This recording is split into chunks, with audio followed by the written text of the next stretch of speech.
again, everybody who's joined. There'll probably be a few more people dropping in as we go, but we shall crack on. Your host today, myself and Gemma. There's also Nicole Scott, who's from the Swoop team on the call. So Gemma will be at various points piping up with her thoughts and opinions on the content we'll cover today. I'll be kind of guiding through the slides, I guess, and doing the majority of the speaking, but it would be silly not to tap into the wisdom that Gemma brings. Gemma, do you want to just introduce yourself so everyone on the call gets a bit of an idea of where you're coming from? Of course, thanks, Pete. So I'm Gemma Sain. I work for Swoop Analytics, cover North America with my wonderful partner in crime, Coco Molina. So Coco is based on the West Coast, so I think it's early for her, so she's not on this call. But my world prior to joining Swoop was internal communications for 17 years. Prior to that, IT, managing intranet. So even though I have worked in internal comms for 17 years, but my world was more the digital workplace, channel space, adoption, changing behaviour. So that's where my input will be coming in today. I'm going to let Pete lead with most of this content because I'll let Pete introduce himself, but his world was purely, the internal comms and leading in comms teams. Over to you, Pete. Yeah, cool. Thank you. So yeah, like Gemma, I'm now working at Swoop. I'm wearing the Swoop sweatshirt with great pride because I'm an internal comms, change comms, org culture, digital workplace kind of all-rounder over my career with over 15 years as a practitioner in the space. So I think it's important to know when you're talking with Swoop, most of the time you're talking with practitioners who have been in similar roles probably and face similar challenges. Obviously, everything that you experience in life is unique, but we at least can kind of have a comprehension of what you're trying to achieve, what you're going through. My background, as Gemma mentioned, is really focused around those comms challenges. I guess I kind of specialized over the years in trying to get leaders to really embrace effective communication, whether that's communication around change programs, organizational culture, or just general everyday communication. And my interest in the digital workplace in particular is around creating the environment where great communication can flourish. Today's session, we're covering a number of areas of thought, I guess. We'll start off looking at the usual perception of and expectations that a business has for internal comms. And then I'll share some thoughts around how you might change the perception and understanding of internal comms in your organization. And where I'm saying here internal comms, I do just want to stress it's a bit more nuanced than that. It's all those areas around that, and it's not necessarily that you need to be on this call in a role that's dedicated to internal communication solely. A lot of the thinking that we present today is really relevant to anyone who's trying to drive some form of transformation, behavioral change, and where it's important to get leaders on side and really championing from the front. I want to touch on the concept of how you stop using data to prove your value and instead really gain respect and trust by using insights to deliver value. The role that insightful analytics plays in getting you up into that strategic sphere is an important topic that we'll cover. And then just share a few thoughts, have a bit of a moment looking at the impact you'll have by pushing yourself into that more strategic space. I think the key thing there is pushing yourself, because no one else is going to do it for you. And we will cover a number of things through the session. But to start with, I'd like to invite you to give a bit of anonymous background on your thoughts. I'm just going to put a link into the chat to this survey too. But I've got a couple of questions in a form here that I would love you to answer. There's two questions. The first question, you can put as many different responses down to as possible if you just separate them with a full stop and then how it will display will work. And then the second question is a multiple choice. I just want to get a bit of an insight into the perception of the internal comms function. And I will switch screen so that we can start to see the responses.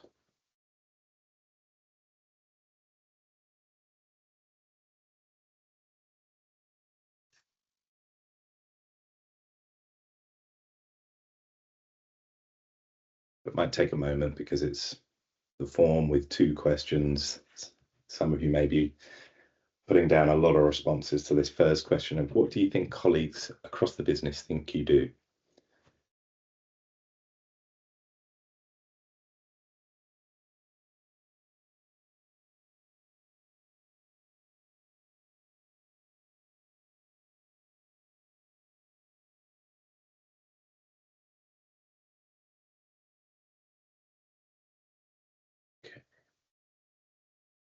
We've got a couple of responses. Everyone else is either writing an essay or too afraid to share their true thoughts on.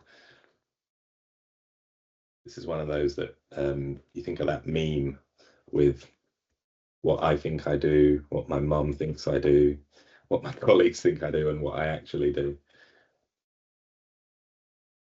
I think once I read for people that worked within this digital workplace space and the comms world, make things look pretty. Yeah, yeah.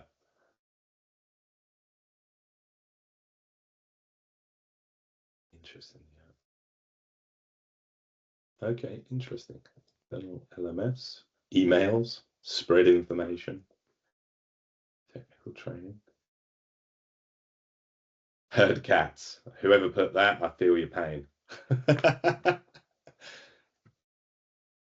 Yeah, right.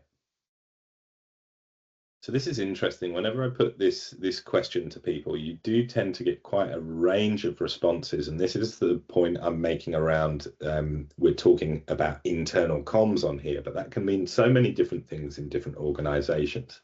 But I think what's interesting here is even just in this selection of responses that have been submitted so far, it's very much like a propaganda. It's very much about doing stuff and like producing stuff and managing something, building a website, creating an asset, sending articles, doing comms. This is such a common theme of like doer comms, the leader coming along and going, oh, we've got this restructure coming up. Can you do a comms on that? It's something we hear so much from people, building websites, building intranets, managing an LMS. Hierarchies, that's an interesting one. Navigating hierarchy and knowing how to manage stakeholders across a hierarchy is really quite an art. So key thing on this first question is it tends to be when people are responding to this, it comes back with a lot of stuff around doing stuff, being a doer. And we're seeing that to a certain extent there. On the second question around the leadership team having a deep understanding of the value that effective internal communications can bring, interesting. We've got a mostly neutral. People are like, yeah, so. But interesting to see 25% agree, 25% disagree, no one feeling really strongly that everyone gets it or everyone doesn't get it.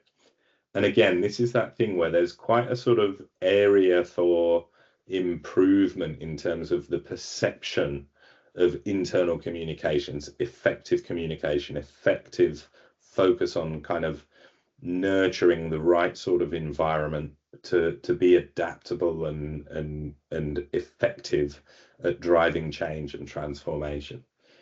So thank you for responding to those and giving a bit of context around where you're coming into today's session from. I'm really pleased to see 25% saying, yeah, I agree. In my organization, people get it to a certain degree. But again, there's room for improvement, right? And today's session really is around this piece of how do you get the perception being less about the doing of kind of perhaps more transactional or management stuff, and more into how do you move into the space where you're playing that strategic role and really inputting and adding value as a strategic advisor, particularly to leadership teams. As we go through the session, just while this is loading back up, as we go through today's session, if you have any questions, and if you're confident enough just to come off mute and say, hey, Pete, hold up, can I ask a question? Please do so. If you're more comfortable throwing that question in the chat, Gemma and Nicole are watching that, and they might call out on your behalf or respond in the chat. But yeah, if you have any questions, don't be shy of coming off mute and just calling out. In terms of the perception and the expectations around internal communications in a lot of organizations, I really loved when I saw this model. This was presented by a good friend of Swoop, Jonas Blatt Hansen, who's a communications consultant operating out of Denmark over here in Europe. And we recently ran an event in London with Jonas, and he presented this model, which actually comes from a book called Successful Employee Communications, I think it is, by Dewhurst and Fitzpatrick. And they talk about these 4 value spaces, which I think are a really nice way of thinking about this thing of the move from doer to strategist. If you look down in the bottom left quadrant there, or corner there, it's got this supply, I trust them to make it work. So this is the doer space, really. It's not really offering advisory services to any great degree. It's much more the transactional space. But a lot of us in this industry are really good at operating in this space. We've built a reputation doing stuff. We make things work. We manage channels and tools, and we get stuff done, and we help kind of a lot of ticking of boxes, getting the content out, creating great content, but doing it in quite a transactional basis and very much focused on delivery, supply, deliver. It's the doer space in that bottom corner. As you can sort of start making the space to move up in this chart into the more advisory roles, you can get into driving behavior. So you're helping with planning, you're really sort of coming with insights, and leveraging the strong technical knowledge and the nous that you've developed in that supply space, but learning how to translate your learnings there into having a more of an advisory input, coming with greater insight, and helping ensure things in that supply space are done better and more effectively. So you're starting to elevate the impact that you can have within the organization. In that partner role, where you're much more supporting the business, you can really focus on more of the sort of holistic business challenges that are being faced. You can give advice, and you earn respect through that advice paying off, but where we'd really love to see people operating most of the time, or more of the time definitely, is in taking true ownership of new domains. So here on this image, they mention employee experience, employer branding, advocacy. These are all related areas that internal communications, digital workplace adoption practitioners can really operate in. And it's all about expansion of the area. So creating new areas of value for the organization. And that's massively impacted by how you manage yourself to transform the perception and understanding of the value that you can deliver. Contextually, there's different times and spaces where you will operate across these 4 areas, these 4 value spaces. But I did just want to share this as, I think, a really nice way to think about how you're positioning yourself and how you're operating yourself as an individual. It's a really nice tool for reflection, I thought. When Jonas presented this at the event, it just made me go, I like this. I want to share this in this masterclass session. So I hope that makes sense to you, and I will refer to it a few times throughout the rest of the session.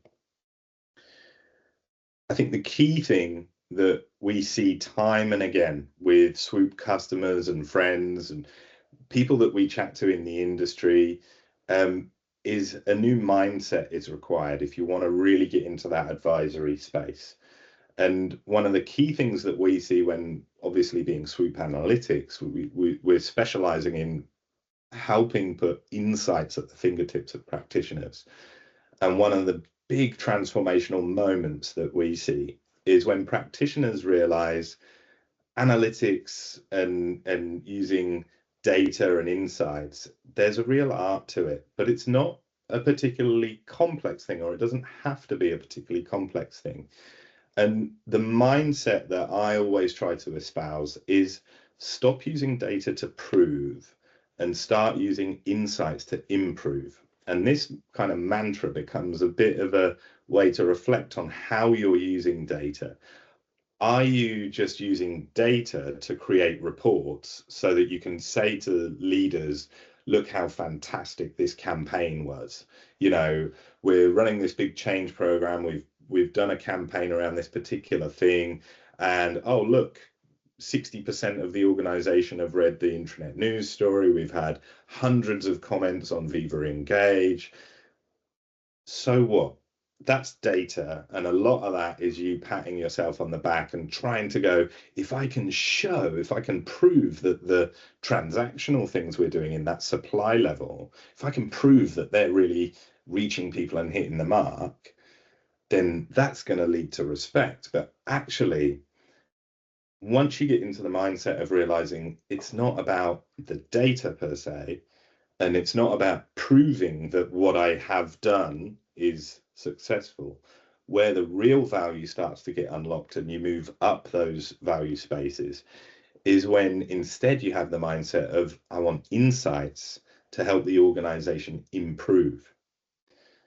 So you're looking instead for insights where you can then make decisions and tell the organization, here's something we've seen from this most recent campaign. We saw these performance metrics. We saw these behavioral impacts. The insight that we get from that is this. And because we get this particular insight, next time we do a similar thing, we're going to take a slightly different approach here, there, everywhere. Another key piece of this mindset is being much more embracing of failure.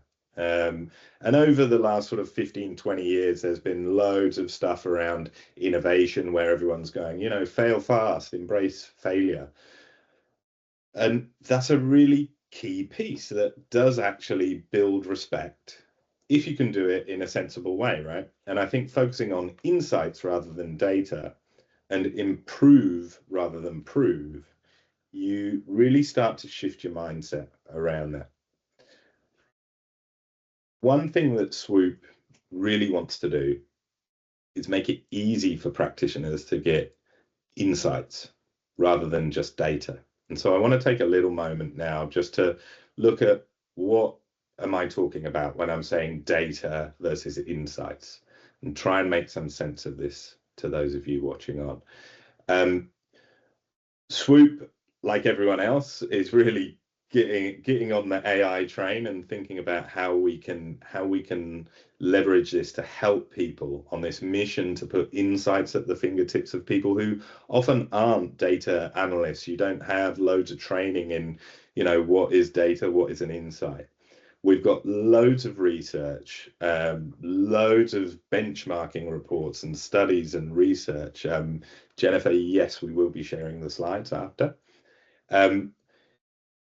With Dr. Swoop, our AI genius that sits atop Swoop products now, we're actually able to train Dr. Swoop to look at all of our research and case studies and so much content, but that's all sort of quality vetted by Swoop.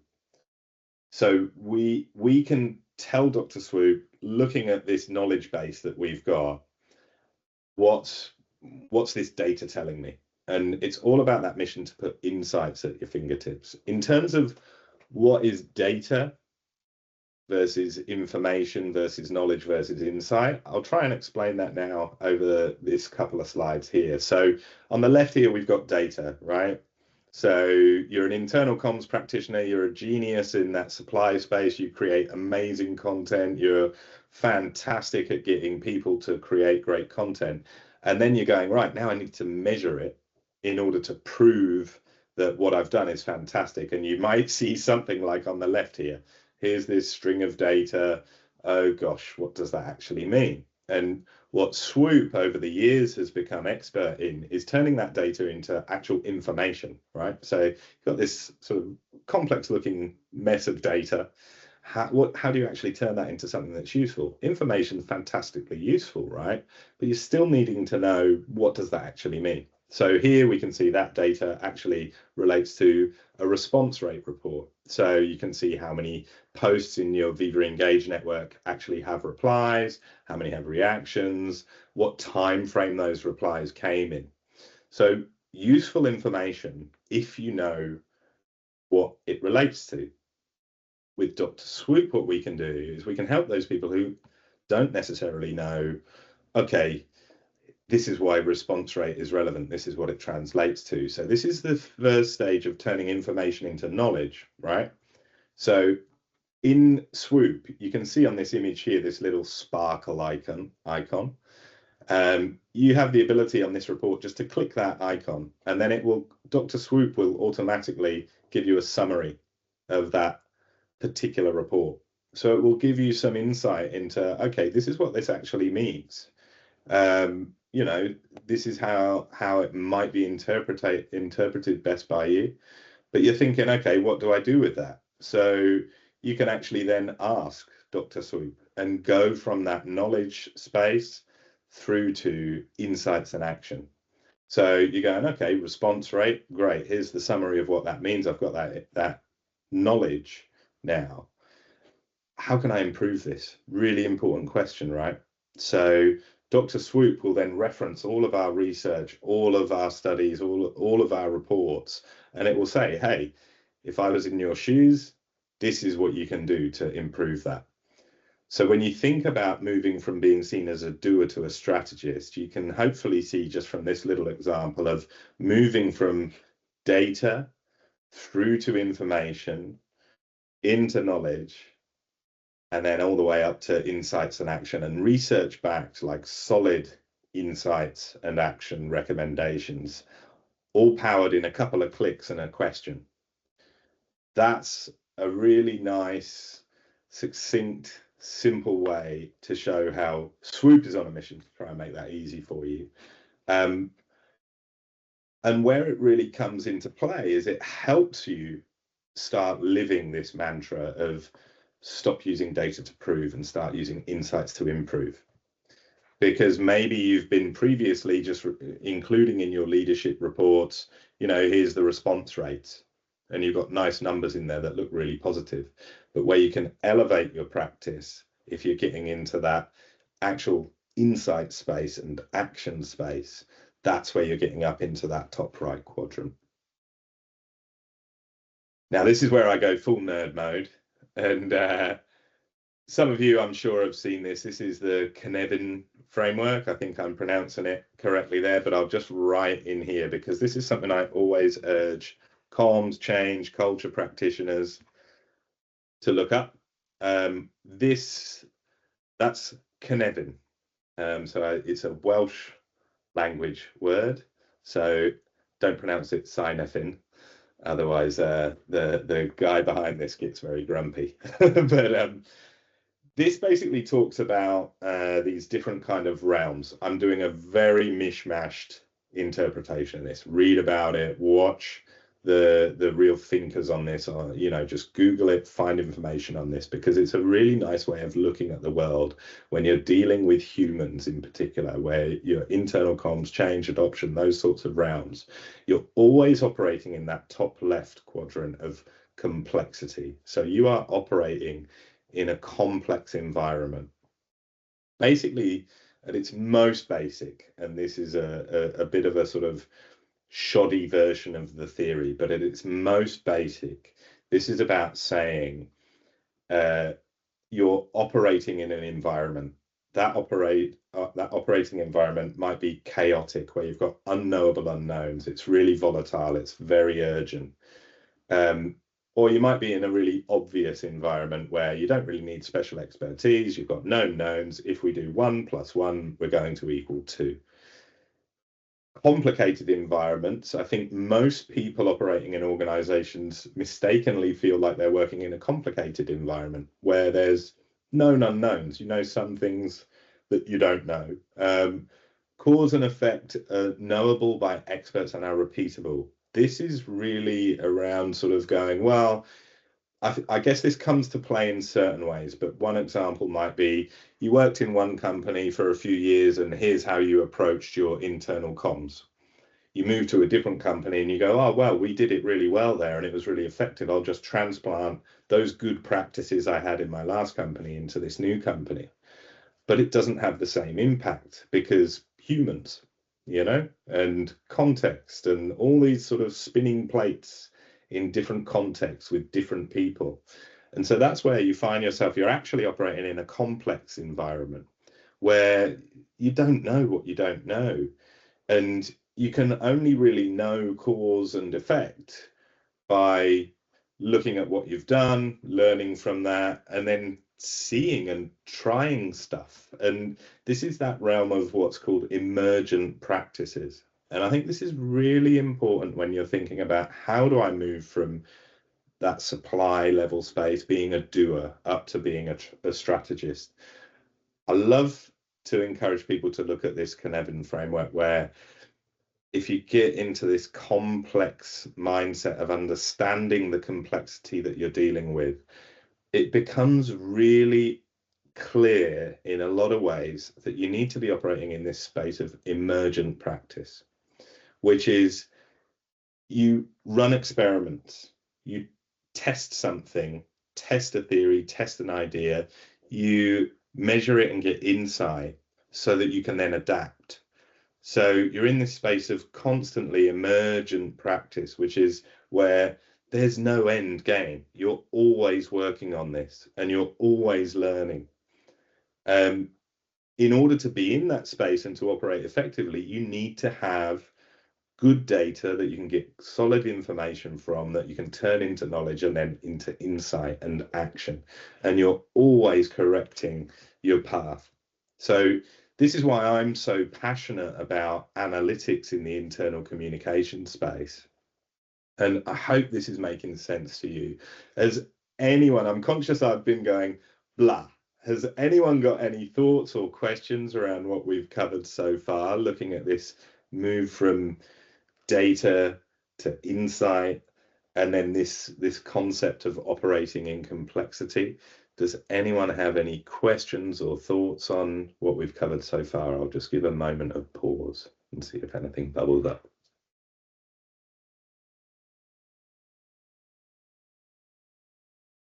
Maybe everyone's just sitting there a bit like, whoa, this is not what we were expecting as I'm getting into Cynefin and complexity and these sorts of things. All right, no big questions at the moment. I think when we talk about emergent practice, getting experimental is a really key piece. And this can seem like a really, really hard thing to do when you're in that doer space of internal comms, and where you're known, your reputation in many ways is built on being someone who's really capable at producing content and doing things. When I talk about getting experimental, it's not about just randomly doing stuff or stealing an idea from somewhere else and trying it. It's about looking at your context and saying, hey, you know what? We always do, it could be something as small as we do our newsletter in this format every month, and we send out an e-newsletter. You might be sitting there going, gosh, we shouldn't be doing an e-newsletter. We should be doing totally restructuring how we do everything. But totally restructuring how you do everything is too hard to achieve. And in this complex environment, you don't know if it's going to work or not. So the way to do it is to kind of think in terms of, are there things that we can experiment with and see if my or our kind of preconceived ideas actually come to fruition within our context. So when you're thinking about an experiment, it just needs to be something that's big enough to learn from. But importantly, I would really urge you to make it small enough to do at speed. So an experiment to me wouldn't be something that requires a year of process through internal approval gateways, this sort of thing. It's about saying, hey, I've got this concept that I think we should be doing more of our leadership communications through Viva Engage, for example, rather than via current process where they do email. This emergent practice mindset and this complexity mindset means you might look at that challenge, and instead of trying to persuade all the leadership team to change all of their behavior all at once, you might say, you know what, I've got one particular leader on the leadership team who's interested in doing things a little differently. Maybe I could work with them to spin up an experiment where we could look at changing just their behavior and seeing what impact that might have. And then you need to start thinking about, how will we measure this? What is it we're actually trying to do? And you can start to get into this realm of going, you know what, I'll work with Sarah, this leader over here, and on getting her to do all of her leadership comms for her particular business unit through Viva Engage rather than via email. And we'll run that as an experiment for 3 months and we'll see what happens. And you work on different ways to measure that and get insights. The important thing is not to think in terms of measuring to prove it's a success from the outset. It's about measuring and assessing so that you can see what's happening, see how it's impacting, and adapt as you go. Jennifer, I can see you've got a hand up. Sorry if you want to answer questions at the end, but I am very curious. Oh, great. Thanks. I'm really curious about this kind of small experiment field. And without getting too far into the weeds, here's an example that I struggle with. I run an all hands call for about 2,000 people in my role. And we always ask for pre-submitted questions ahead of the all hands call through Microsoft Forms. And guess what? It's crickets. And it doesn't matter how far in advance I send them, or if I tighten the deadline, hoping to give them less time to respond. So would an example of what you're talking about be try to ask for those pre-submitted questions, maybe through Viva Engage, and maybe try to run that for a few months? I mean, of course, I'd have to put a link in, right, to a private box so that people wouldn't be able to see all the questions, right? Because some of these questions are, there needs to be a certain level of anonymity, right? If people are asking questions. But is that kind of what you're talking about? And would that be a good way to maybe measure and get success and go beyond kind of this order taking of communications and trying to reach out and getting the same example, getting the same kind of dreary results? Yeah. Well, this is such a perfect example of where becoming a complexity navigator is the phrase I use. Like the importance of being able to navigate complexity it's a real challenge, because just that example you've shown there is a great kind of use case to go, okay, how can we experiment around this? So you've got the current process, you can see it doesn't really work. You've always got the option of carrying on doing it and hoping that it will change somehow. But when you start thinking about experiments and learning from experiments, rather than how do I solve this entire problem, you give yourself a lot more freedom to try some different things. So I would be really annoying in my response to you on that and say, you've just opened so many more questions where, you could look at that and you could go, is the problem the current mechanism? Should we get a different tool to deliver the questions through? Should we change the way we message in the communication to encourage people to ask questions? Should we change the channel that we ask for questions around? But there's a lot of different options you can do when you're looking at a challenge like that. And I think the thing is to go, you know what, we're being experimental right now. So exactly like you said, you could say for a couple of months or for 2 or 3 months, we're going to try an experiment where we try and migrate across to use Viva Engage to communicate the need for questions in there. And you start to think about, okay, what factors might help enable us to learn as much as possible around that. And you might say, well, you know what, rather than it being me on the comms or change side asking people to submit their questions, maybe I get one of our leaders to do a video message on there saying, hey, we're going to start doing this through Viva Engage, because we don't tend to get a lot of questions coming through, but they're so important. And this is why, to me as a leader, it's really important. And you could build a little experiment that is ostensibly about migrating from just pushing it via an email or through a Teams messages or something, and saying, maybe we're going to experiment with using Viva Engage. But you can create that experiment with a few different layers to it, as long as you're conscious of and kind of document at a basic level what those different layers within the experiment are. You can quickly build something that you go, okay, we're going to run an experiment a quarter. Here's this first experiment. We're going to say the way we currently do it, it doesn't work. We've got the hypothesis that if we move to Viva Engage to encourage people to submit their questions before the meeting, we would hope to see a greater influx of these anonymous questions. You can outline some of the constraints that you're operating to. One of those being that you mentioned, you want it to be anonymous questions, so people feel like they have the freedoms. So you can't expect to go onto Viva Engage and just do a post saying, hey, who's got questions for the upcoming meeting? And people will reply with questions there. So instead, it's got to be about how can we get people to connect their hearts and minds with the need to submit questions before. Well, let's, do a bit of revealing the magician's trick, where we get a leader to explain why it's important and why they really want those questions. And then importantly, when you do that and you get to the town hall, make sure that you're really overt about, we've been running this experiment. Include people in that experiment and say, hey, how is it going for you? What's happening? So you can document some of these things as like, here's our quarterly experiment.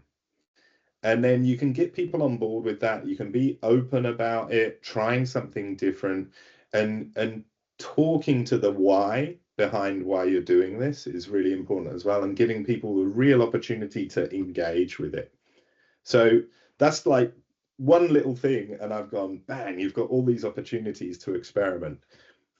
It's easy to get trapped in analysis paralysis, right? Where you're trying to go, but what's the best thing to do? What should we do? The other beauty of understanding this Cynefin mindset and this, we're dealing with complexity, is it gives you a lot of freedom to just go, well, this is what we're going to try. We're going to do it in a time-bound way. So it might be a month or 3 months, whatever the relevant time frame is for you to be small enough to do at speed, but big enough to learn from, right? So if you said for 3 months, we're going to try this approach, and then we're going to review. You don't have to have everything perfect. In fact, it builds more trust. It builds more of a perception of you as being sort of into that space where you're expanding the practice. If you're not saying we're going to deliver perfection, you're saying we're going to do stuff and try and learn from it. And it can become a really powerful way to approach it. So, Jennifer, if I'm always happy, and I know Gemma as well is always happy to jump on calls with people. So if you wanted to kind of get on a call and spitball some ideas around that, always happy to chat. Just reach out. This is something I think you can probably tell from how much I'm banging on about it. This is something I'm really passionate about. I think it's a real area of opportunity for practitioners to kind of up the perception that they have within the organization. Pete, there's another question quickly. I know so from Antonio, are there any common insights that communicators should be aware of maybe low-hanging fruit to begin with, and then moving towards more precise or personalized insight. Interesting. Antonio, do you want to give a bit more meat on that bone? Is there anything else you'd like to come off mute and kind of explain around that question? Is there something in particular that's on your mind? Antonio there. Hi, this is Anthony. Hi. Hi. I'm just, the question basically was if there is any low-hanging fruit that as communicators we can reach out to when it comes to insights, or look for when it comes to insights, to help us to get started. Kind of this transition of mind thinking, or thinking differently in terms of, data into information, and information into insights. So for example, I do a weekly how-to video series, and we put it up in stream, and we have analytics around it, viewers and things like that. So how can I, if there's any low-hanging fruit or anything that as a communicator I can look at that information and then kind of transform that into an insight? Yeah, it's there's a lot of different angles I could take this from. I think one thing that I would definitely encourage you to do is start researching, like, what is an insight. One particular source of inspiration I've had over the years is an organization called IDEO. I would definitely recommend kind of Google and read and watch content from IDEO around insights, human-centered design thinking. There's loads of stuff out there that you can start tapping into that's sort of maybe a little bit outside of your standard domain, but there's learning around what is an insight is a really important piece. And there's a lot of resources out there to study. In terms of getting started, I would definitely recommend IDEO. And once you Google that, IDEO Insights, HCD, you'll start you'll open a can of worms around interesting spaces to explore with concepts and ideas that you can directly apply. It's really difficult to say specifically, you should be doing this and this and this. But start off with really educating yourself around what makes an insight as opposed to a data point. Again, I would be really happy to jump on a call and share some specific things with you on that, but it's like a big topic. The other really important piece I would say is, if in your data you're able to see, a great place to start, if it's possible, if you're able to see who has been consuming your content, talk to them. I think one of the things we're really often guilty of is we think that data and insight can only come from, data like numbers, this many viewers, this much time spent watching the video, or whatever metric it might be that you can see. We tend to stop at that point and go, well, that's the metric I can access. And we forget the fact that actually you can talk to people who are behind those metrics, and they often have the really important insights. So the key thing, I guess, Anthony, is you got to be thinking about, well, what's the question on my mind here? What am I trying to achieve? So are you trying to reach more people with your content? In that case, then going and speaking to the people you want to reach but who aren't consuming your content is going to be a really key thing. Where are they consuming content? How can you make it appealing to them? What insight can you get from a conversation with them? A conversation is a data point. If you're looking at how can I reach exactly the same people, maybe you're reaching all the people you want to reach, but you want to make your content more engaging for them, and you want to understand, is it driving the behavior change or the knowledge transfer that you want to drive? So you've got to sort of start within and think, what is it that I actually want to understand? So it's not so much of a low-hanging fruit in terms of driving improvement straight away, but thinking about, what do I actually want to achieve? What do I want to understand better? What does the business need me to achieve? What does the business need to understand better? And how could I source insight that shines a light on those questions? I think that's a really important step that we often rush past in the sort of lure of data to prove, oh, look, we had this many views of this particular video, and I'm going to put that in my report to say that video was therefore a success. Tick, please can I have more money for more videos? Much better to try and carve the time to think, what is it that's actually on my agenda that I would really love to understand? What would I love to improve? What does the business need to understand? What would the business love to see improve?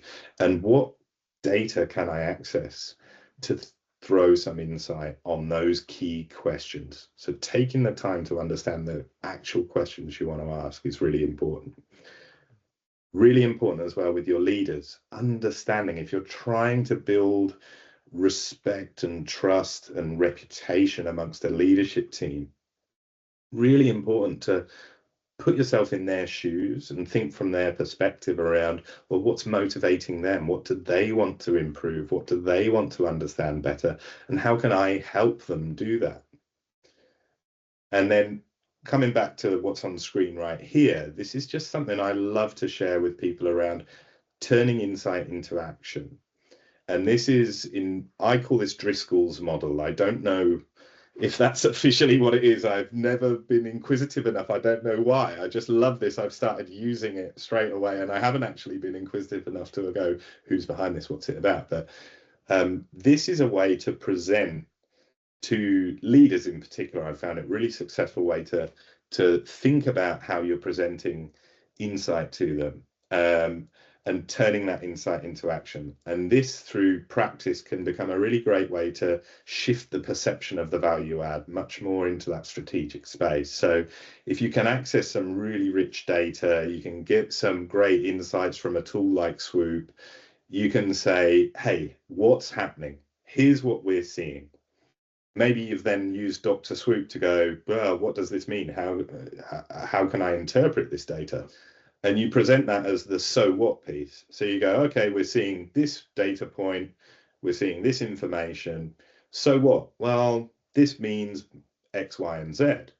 We think it will, indicate that this is what's happening. But the really important piece to get into that advisory space is, now what? So here's the action we're going to take based on this data and based on this insight. So when you present to someone, here's what I'm seeing, here's what I think it might mean, and here's how it's going to influence our future behavior. That's such a powerful message. And it's really important to think of this sort of way of presenting your insight as a way to inspire action. And it's something that leaders in particular can really grasp onto, to go, I'm dealing with a person in front of me who is interpreting what they're seeing happening, and they're coming to me with where they're going to take things next. So those key kind of areas with tools like Dr. Swoop, making it easier for you to get insights at your fingertips, with a kind of mindset of stopping using data to prove, start using insight to improve, and using tools like Driscoll's model, being aware of this area of complexity and emergent practice. These might seem like kind of complex ideas, but I hope you can see how it all kind of weaves together to help you move through these value spaces and really sort of work your way up towards that expansion of the area where you're creating new areas of value. In terms of why it's worth the effort, the benefits for the business, I've got a few listed here, particularly around communication. If you're using tools like Swoop to get great insights, if you're taking that adaptive emergent practice behavioral approach, you can reduce so much waste, you can drive continuous improvement and really transform communication culture. In terms of the internal comms function, if that's something on your mind, it's going to elevate how you're perceived. And you can see it's much more than just about starting to use data in your reporting. It's about this whole mindset shift. And it's about really putting insights at the core of everything you do. And you create a whole new level of growth opportunity there. So you can start to get out of the day-to-day, oh, talk to internal comms, they'll do that for you. They'll do a comms on it. And instead, you'll be included earlier in things that are happening. You'll be sought out by people who go, hey, I'd like your opinion on this. Not, hey, I'd like you to do this. It's like, I'd love to get your perspective on this challenge I've got. This is the kind of stuff that happens when you really get rich data that you can translate into insight, when you can navigate the complexity and show people that that's what you're doing. And as an individual, you're going to enjoy your day much more. You get a new challenge, a new layer of challenge, and a new way to stretch your brain into new spaces. So it can feel really difficult, really challenging in the context of your organization, in the context of your current role.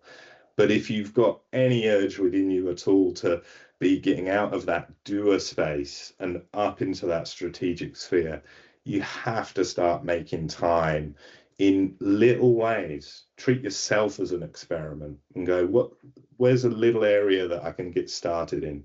Try something different over here. Test, learn from it, see how it goes, and then become experimental around how you approach your own perception within the organization. I hope that's all making sense to you. I wanted to finish with this phrase here, which I think really sums things up nicely. This is by Liam Fitzpatrick, who's the co-author of the book that's got this diagram in. He speaks about come with data, leave with respect.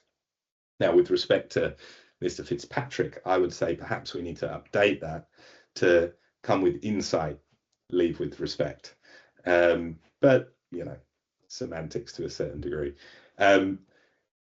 Thank you very much for your attention today. Thank you very much for all the stuff in the chat. I'll go through the chat after this. If anyone does want to get in touch, I know I've been doing a load of preaching on today's session. I hope that you've got some value from the ideas that we've shared.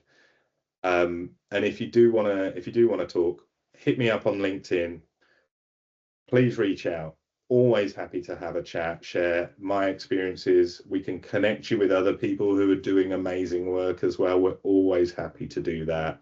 But it's part of Swoop's mission to try and help everybody elevate the game. And obviously, we want to make sure you understand how critical having insightful analytics is on that mission.